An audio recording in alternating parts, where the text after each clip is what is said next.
Mes parents m'ont interdit de venir pour Noël. Tu nous mets dans l'embarras, dit maman, tes jambes sont couvertes de boue, ajouta mon frère. Je me suis retourné calmement et j'ai coupé leur service. Quand le chauffage s'est arrêté à 1 degré Celsius, ils ont commencé à m'appeler. J'ai frappé à la porte, changeant le lourd sac de provisions de ma main. La neige craquait sous mes bottes, mon manteau sentait le foin et le diesel.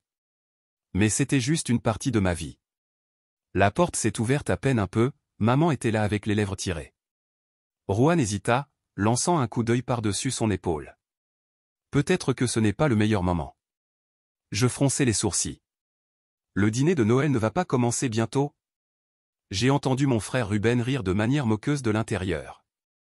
Oui, pour la famille. Je clignai des yeux. Que Ruben apparut derrière maman, les bras croisés sur son pull élégant. Écoute, nous en avons parlé et tu ne corresponds vraiment pas à ce que nous avons ici. Je le regardai fixement. Je ne corresponds pas. Maman fit une grimace.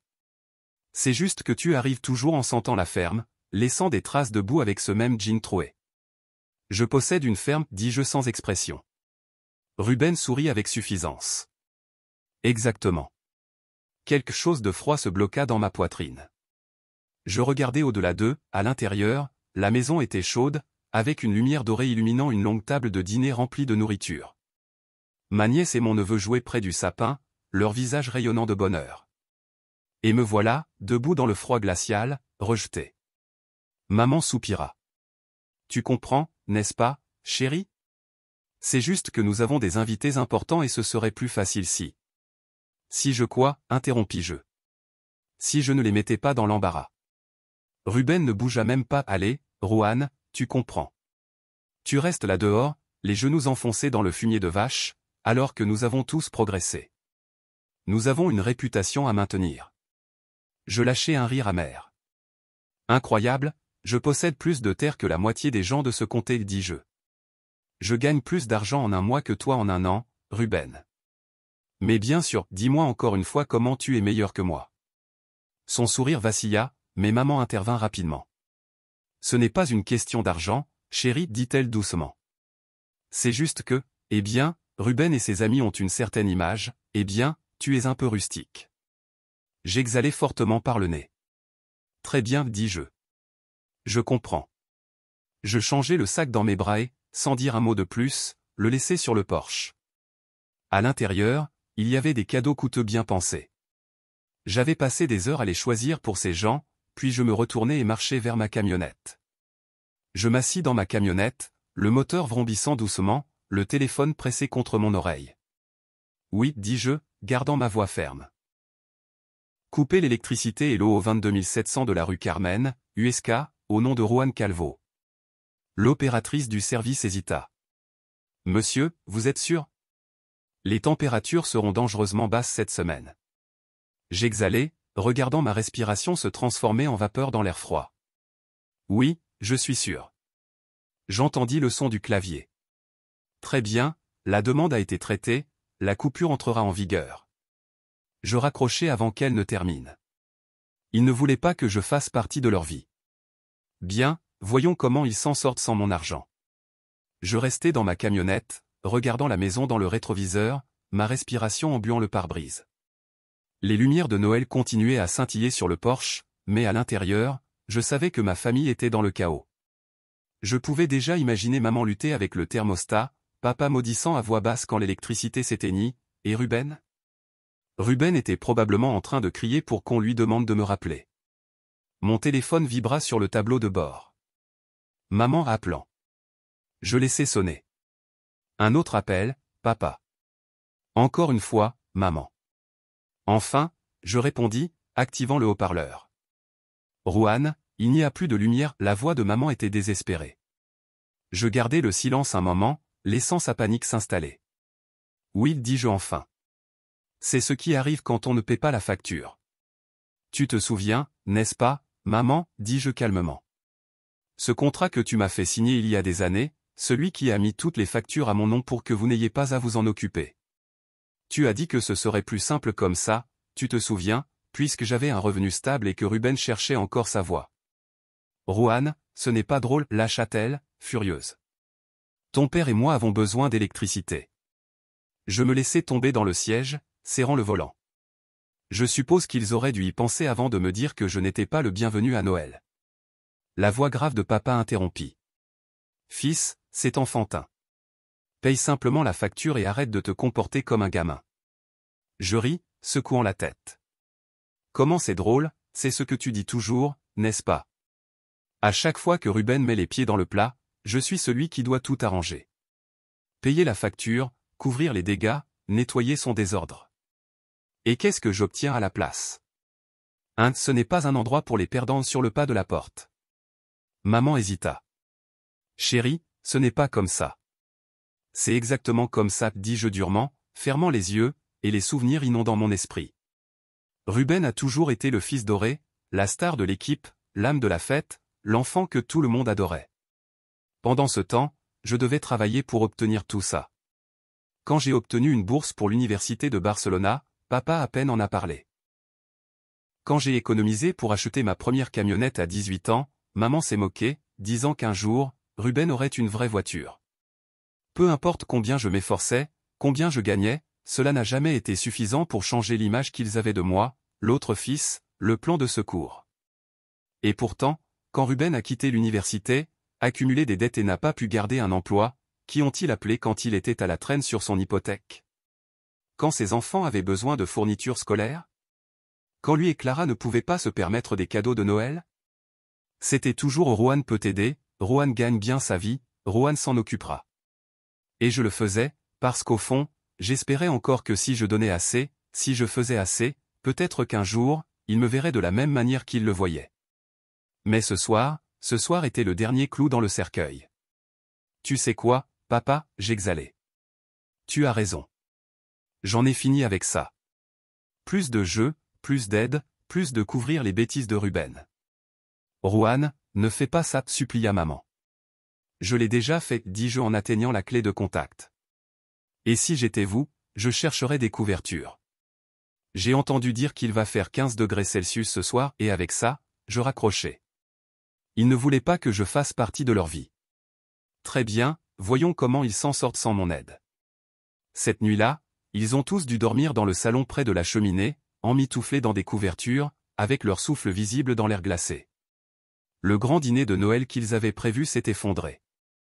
Les invités sont partis tôt, murmurant des plaintes en enfilant leurs manteaux et secouant la tête devant le désastre qui se déroulait devant eux, la table parfaitement décorée, les plats coûteux que maman avait passé des jours à préparer, tout est resté intact, car personne ne voulait manger dans une maison glacée. Les enfants de Ruben ont été envoyés chez des voisins pour la nuit, emmitouflés et chuchotant, sans comprendre pourquoi ils ne pouvaient pas rester chez eux. Même Clara, sa femme, est restée silencieuse, sans offrir un mot de réconfort pendant qu'elle le regardait marcher de long en large, furieux devant la cheminée. Maman était assise avec une épaisse couverture sur les épaules, regardant les braises s'éteindre avec une expression épuisée. Papa se tenait silencieux, la mâchoire si serrée qu'il semblait pouvoir casser une dent. C'est ridicule, lâcha Ruben en se passant la main dans les cheveux. Veux-tu agir comme un enfant gâté? Très bien, mais pourquoi entraîner toute la famille là-dedans? Qui se prend-il pour? Ça suffit, Ruben, soupira maman en se massant les tempes. Nous avons juste besoin de lui parler demain matin. Il ne nous laisserait pas comme ça, il veut juste de l'attention. Papa gronda. Ce garçon a toujours eu du ressentiment dans le cœur, il a toujours voulu prouver quelque chose. Ruben lâcha un rire sarcastique. Eh bien, il a réussi. Joyeux Noël. Le lendemain matin, mon téléphone sonna, maman appelant. Je laissai sonner, puis papa, puis maman encore. Je pris mon temps, profitant de la chaleur de ma maison, savourant mon café tout en regardant mes terres. Le bétail ne se souciait pas des drames familiaux, le ranch continuait de fonctionner comme toujours. Quelques minutes plus tard, un message de Ruben arriva. Ruben. Content? Maintenant, tu as ruiné Noël.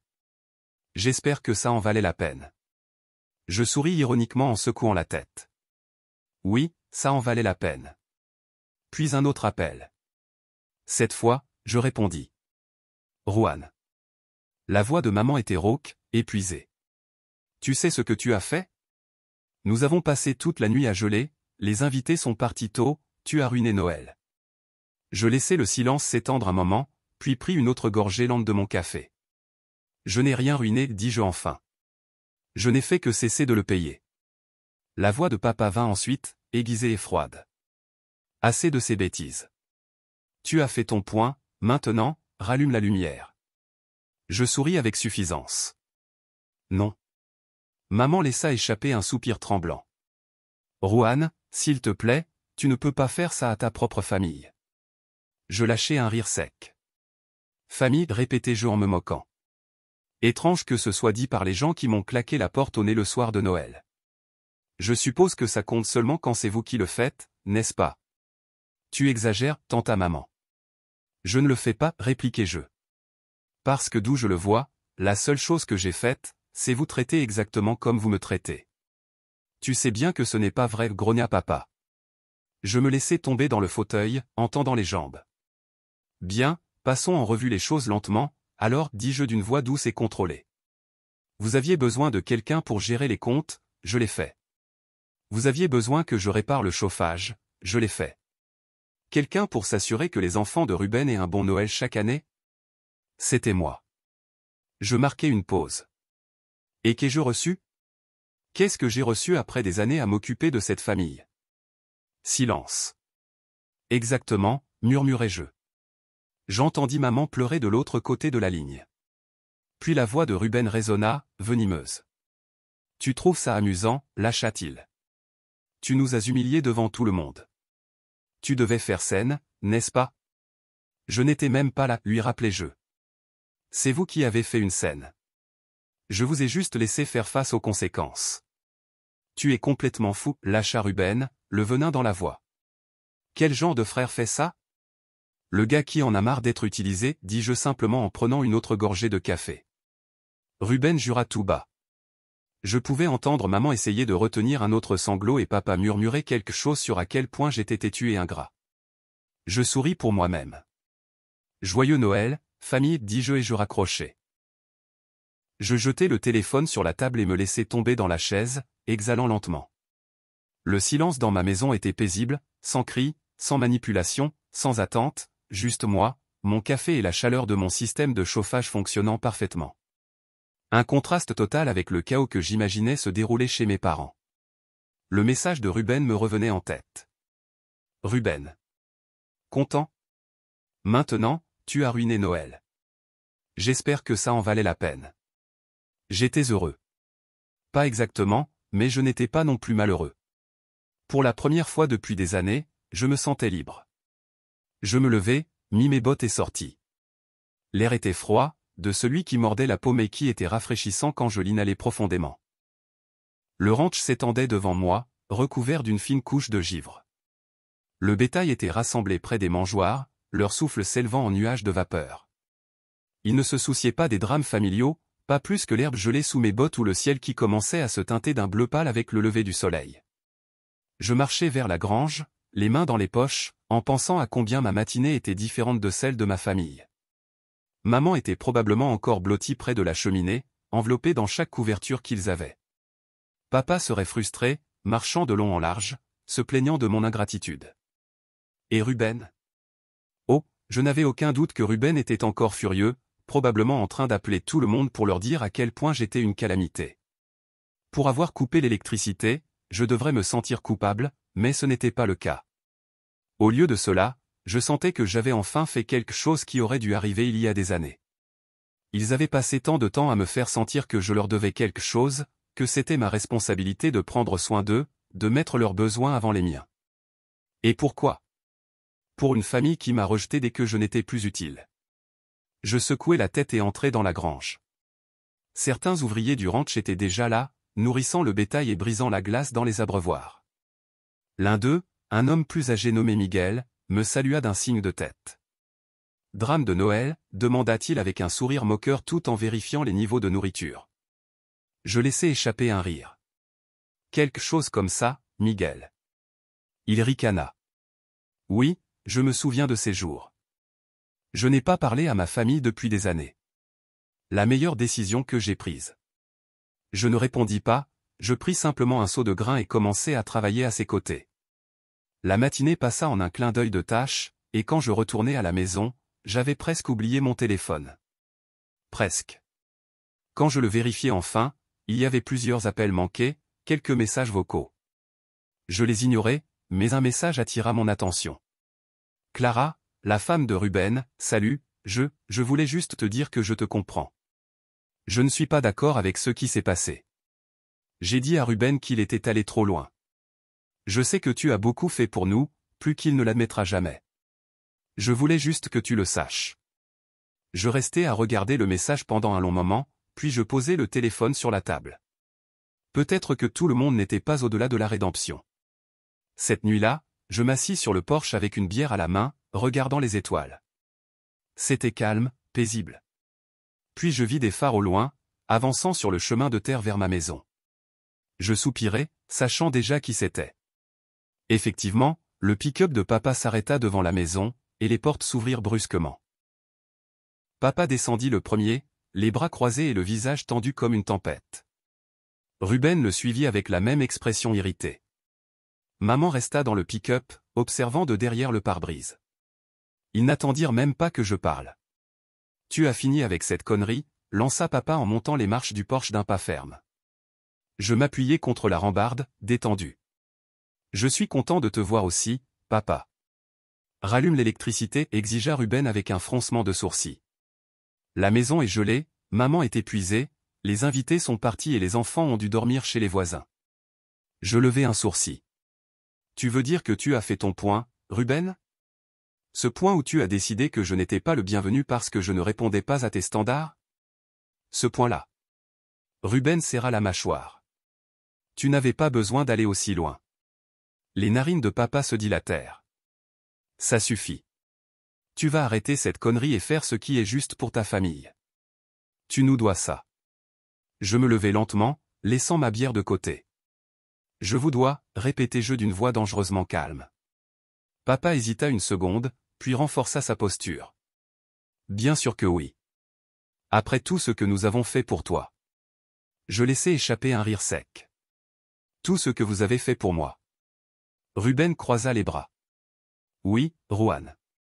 Nous t'avons élevé. Nous nous sommes assurés que tu avais de la nourriture, des vêtements, un toit sur ta tête.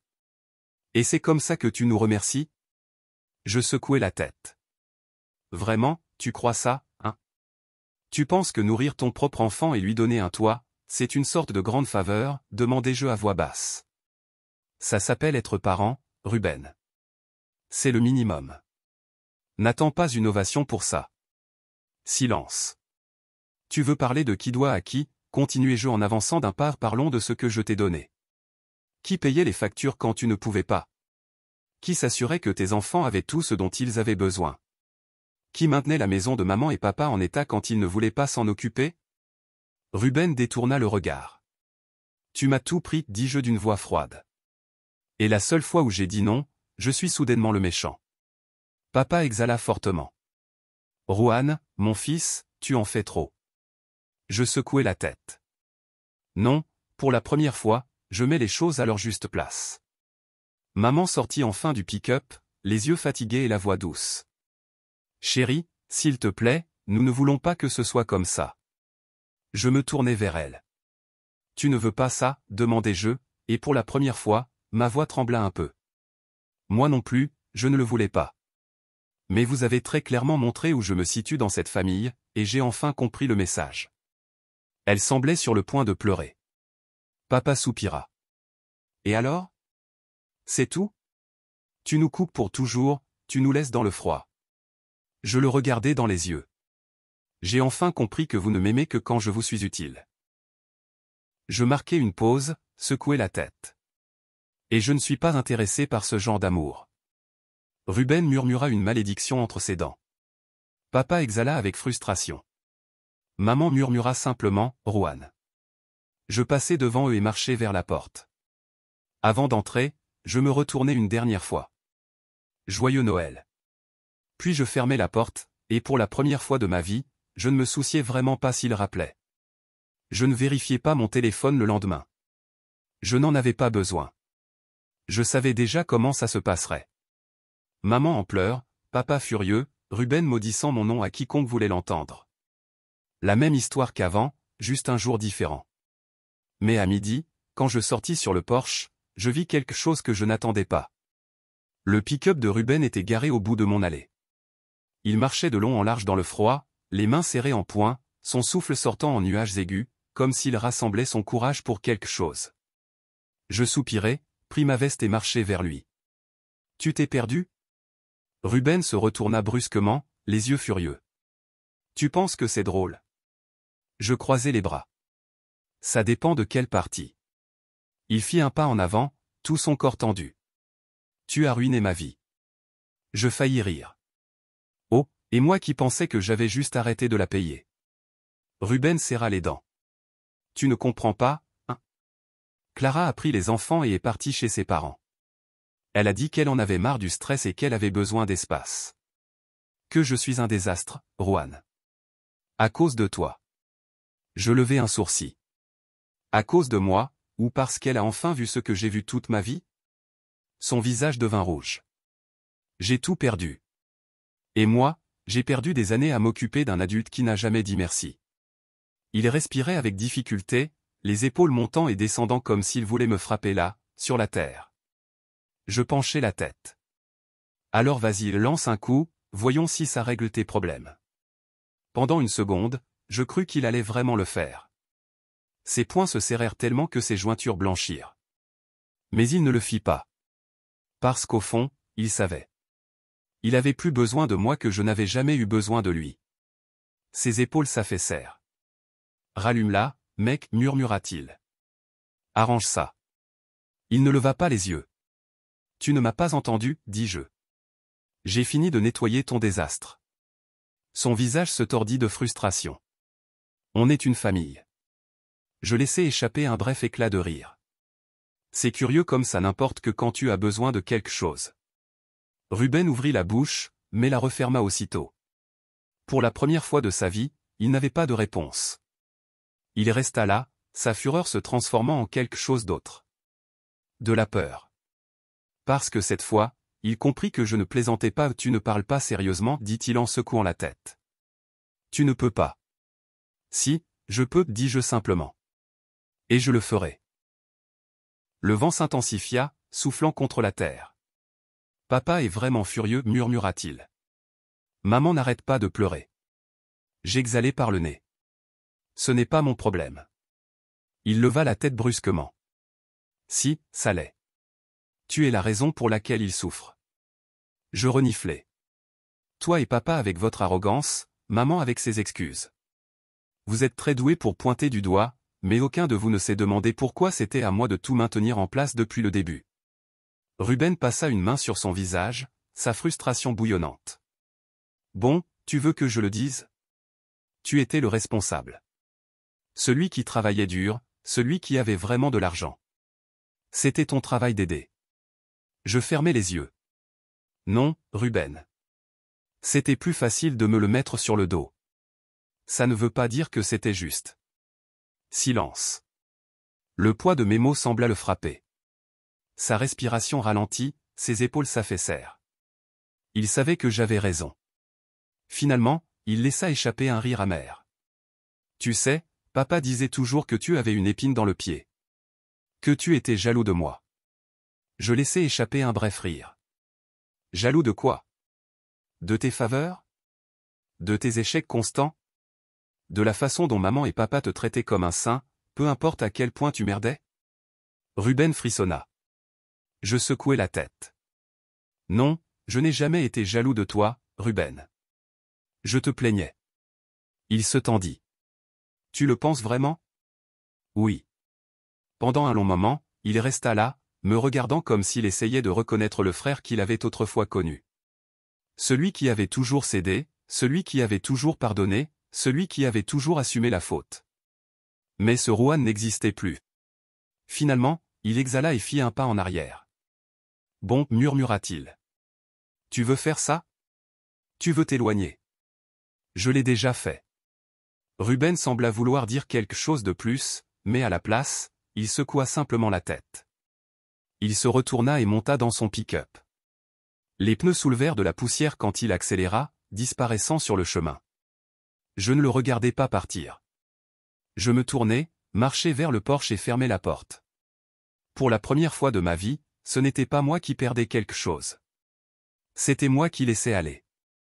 Mise à jour, eh bien, ça a escaladé rapidement. Je ne m'attendais pas à ce que ce poste explose comme ça. Beaucoup ont des opinions fortes. Certains disent que je suis allé trop loin, d'autres que j'ai fait ce qu'il fallait, et certains pensent que je suis le pire être humain sur Terre. Tu as laissé tes parents gelés. Je n'ai pas coupé l'électricité, mais ils avaient une cheminée et des couvertures. Personne n'était en danger. Si j'avais vraiment voulu être cruel, je l'aurais fait pendant une tempête. De plus, ils m'ont exclu à Noël. Pourquoi mon argent devrait-il être présent? Tu aurais pu leur parler au lieu de faire ça. J'ai essayé de parler pendant des années.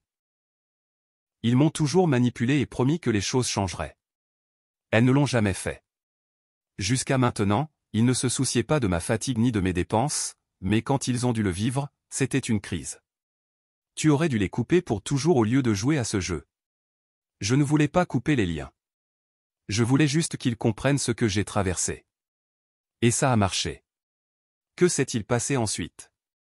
Au 3e jour, j'ai rallumé l'électricité. Ils ne se sont pas ruinés. Ils ont simplement ajusté leur style de vie. Il s'avère qu'ils pouvaient payer les factures, ils ne voulaient juste pas. Le rebondissement inattendu, un mois plus tard, maman m'a appelé pour s'excuser. Elle a admis qu'ils m'avaient tenu pour acquis et avait laissé Ruben les manipuler. Pour la première fois, j'ai senti qu'ils me voyaient comme plus qu'un distributeur automatique. Mais ils ont appris.